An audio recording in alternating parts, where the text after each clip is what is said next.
Hey everyone, welcome to No Face Media, where the content speaks louder than the face. Here we share interesting stories, motivational videos, and life tips to keep you inspired and moving forward. If you enjoy content that makes you think, grow, and stay motivated, you're in the right place. Don't forget to like, share, and subscribe for more videos every week. Let's get started. All right, let's get straight to it.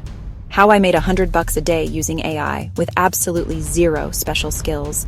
If you're thinking this sounds too good to be true, I get it. I was skeptical too. But let me break it down step by step.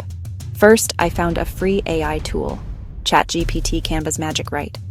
I didn't need to code or design anything crazy. All I did was head over to freelancing sites, Fiverr, Upwork, and searched for simple gigs writing product descriptions, blog posts, social media captions.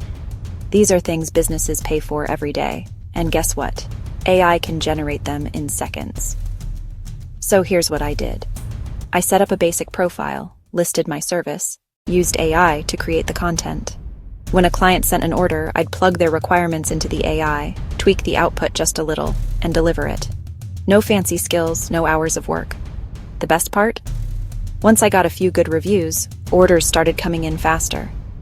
Some days, I made over $100 just by repeating this process. Now, I'm not saying you'll get rich overnight, but if you're consistent and willing to learn as you go, this is a real way to make money online, even if you've never done it before. So, if you want to try this out, start small, pick one service, let AI do the heavy lifting. Trust me, if I can do it, so can you.